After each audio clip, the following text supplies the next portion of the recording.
So you're dreaming of a new life in another country. That's amazing. But there's one step that's pretty much non-negotiable. You've got to prove your English skills.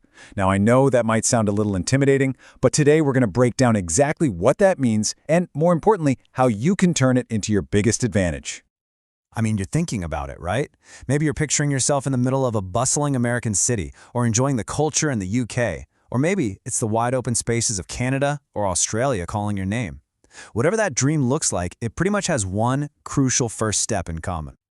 And let's be real, this dream is so exciting. It's all about new opportunities, brand new experiences, a whole new future for you, maybe for your family too. But it's also, without a doubt, a huge decision. I mean, just look at that road ahead. It is filled with planning, so much paperwork, and honestly, a whole lot of courage. This is the kind of journey that really does reshape your entire world. Okay, so in the middle of all that excitement and all that planning, there is one very practical thing that just about everyone has to deal with: proving your English skills. Let's just call it the English proficiency hurdle. So what in the world does proficiency actually mean when we're talking about immigration? Well, it's a little more than just being able to order a coffee. For immigration authorities, it means you have an official, documented way to show them you can communicate effectively. To work a job, to go to school, to really become a part of the community.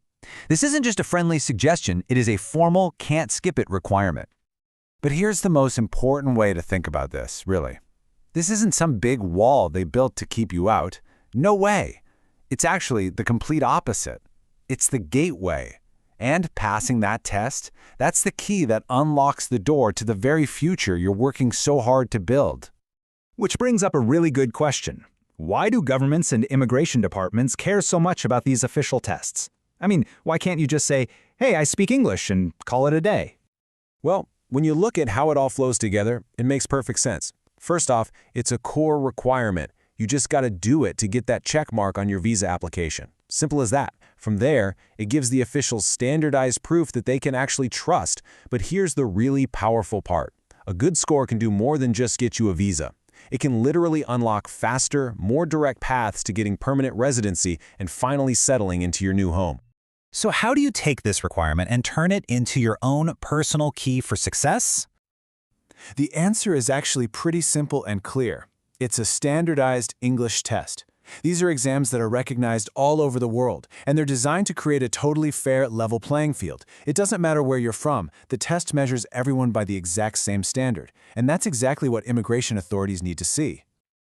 So your action plan really just boils down to these 3 simple steps. Okay, step 1 is absolutely crucial. Figure out the exact test that your visa program accepts. You've got to get this right, because tests like IELTS, TOEFL, or PTE, they're not always interchangeable.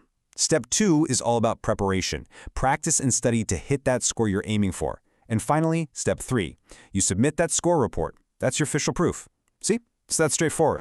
At the end of the day, the number one takeaway is this: taking and passing an English test is pretty much the single most direct action you can take to make your visa application a success and lock in that permanent residency. The effort you put in is directly tied to the result you want. Every big dream is built one step at a time. And this step, proving your language skills, it's one of the most fundamental. It's not some impossible mountain to climb. It's an achievable, clear action that puts you firmly on the path to your new life. So really, the only question left is this the first step on your journey?